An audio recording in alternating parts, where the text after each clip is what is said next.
आप देख रहे हैं इंडिया टाउन न्यूज, भारत की बात।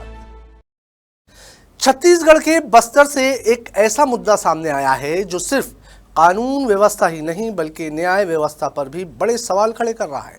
जहां एक तरफ बड़े बड़े नक्सली सरेंडर के बाद सरकार के संरक्षण में बताए जा रहे हैं, तो वहीं दूसरी तरफ हजारों आदिवासी अब भी जेल की सलाखों के पीछे बंद हैं। कांग्रेस के प्रदेश अध्यक्ष दीपक बैज ने इस पूरे मामले को लेकर सरकार पर गंभीर आरोप लगाए हैं और कहा है कि करीब 4000 से ज्यादा आदिवासी सिर्फ बस्तर संभाग से जेल में बंद हैं, जिन पर नक्सलियों की मदद का आरोप लगाया गया है। सवाल यह है, क्या वाकई ये लोग दोषी हैं या फिर सिस्टम की खामियों का शिकार? क्या असली मास्टरमाइंड बाहर है और निर्दोष अंदर? नमस्कार, आप देख रहे हैं इंडिया टाउन न्यूज़। मैं हूं आपके साथ कमर गौस। इन्हीं सवालों के साथ देखिए हमारी ये खास रिपोर्ट।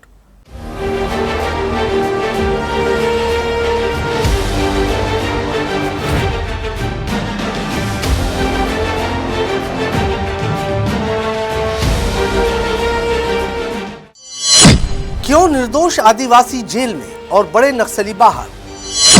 क्या न्याय के नाम पर हो रहा है भेदभाव? 4000 आदिवासियों की रिहाई का सवाल।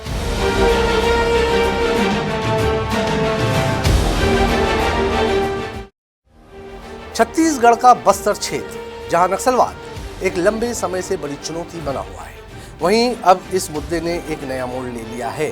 कांग्रेस प्रदेश अध्यक्ष दीपक बैज ने आरोप लगाया है कि जिन बड़े नक्सलियों ने गंभीर घटनाओं को अंजाम दिया, वे आज सरेंडर के बाद सरकार के संरक्षण में, लेकिन जिन निर्दोष आदिवासियों पर केवल मददगार होने का आरोप है, वे अब भी जेल में बंद हैं। उनका कहना है कि सिर्फ बस्तर संभाग में ही करीब 4000 से ज्यादा आदिवासी जेलों में बंद हैं। जितने भी बड़े नक्सली सरेंडर हुए हैं, बड़ी बड़ी घटना में देश के टॉप लीडर जो आज सरकार के संरक्षण में है, सरेंडर किए, सरकार तो उनके ऊपर कोई कार्रवाई नहीं कर रही है, लेकिन नक्सलियों के मददगार के रूप में जो निर्दोष आदिवासी आज जेल में बंद है, करीबन 4000 से अधिक आदिवासी सिर्फ बस्तर संभाग से ही बंद है। उनका क्या होगा, यह सबसे बड़ा सवाल है।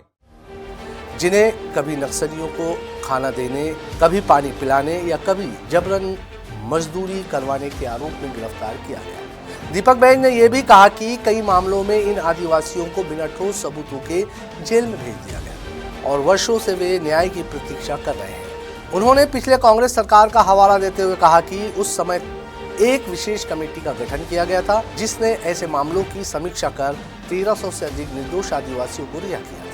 अब उन्होंने मांग की है कि वर्तमान सरकार भी उसी तरह की एक कमेटी गठित करे और जेलों में बंद आदिवासियों के मामलों की निष्पक्ष जांच कर उन्हें न्याय दिलाए। हमारी सरकार थी, हम लोगों ने लगभग जस्टिस पटनायक का कमेटी बनाकर 1300 से अधिक निर्दोष आदिवासियों को, जो सरकार ने गलत तरीके से नक्सलियों के नाम से फर्जी तरीके से हमारे आदिवासियों को जेल में बंद किया, उसको छोड़ने का काम किए। लेकिन आज भी 4000 से अधिक आदिवासी सिर्फ नक्सलियों को कभी झोला उठाने के नाम से, कभी गड्ढा खोदने के नाम से, कभी उनको पानी पिलाने के नाम से, उनको मददगार के नाम से सरकार ने जेल भेज दिया। जबकि मेन मास्टरमाइंड तो अब सरकार के पास है, तो उनका क्या होगा? सरकार को भी उनके लिए कमेटी गठित कर उन्हें तत्काल छोड़ा जाना चाहिए। यह मुद्दा सिर्फ राजनीतिक आरोप प्रत्यारोप तक सीमित नहीं है, बल्कि ये मानव अधिकार और न्याय व्यवस्था से जुड़ा एक गंभीर सवाल बन गया है। विशेषज्ञों का मानना है कि नक्सल प्रभावित क्षेत्रों में कई बार स्थानीय लोगों को दबाव में या परिस्थितियों के कारण नक्सलियों की मदद करनी पड़ती है, जिसे बाद में अपराध मानकर उनके खिलाफ कार्रवाई की जाती है। ऐसे में ये जरूरी हो जाता है कि हर मामले की गहराई से जांच की जाए, ताकि निर्दोष लोगों को सजा न मिले और असली दोषियों पर ही कार्रवाई हो। वहीं सरकार की ओर से इस मुद्दे पर फिलहाल कोई ठोस प्रतिक्रिया सामने नहीं आई है, लेकिन राजनीतिक गलियारों में इस मुद्दे को लेकर हलचल तेज हो गई है। आने वाले समय में ये मुद्दा और भी बड़ा रूप ले सकता है और आदिवासी समाज के बीच एक बड़ा जन आंदोलन भी बन सकता है।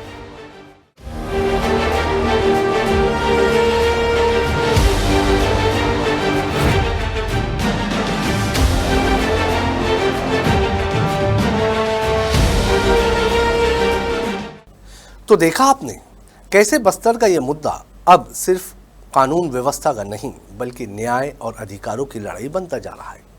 एक तरफ सरेंडर करने वाले बड़े नक्सली और दूसरी तरफ सालों से जेल में बंद हजारों आदिवासी। ये विरोधाभास कई सवाल खड़े करता है। अब देखना होगा कि सरकार इस पर क्या कदम उठाती है।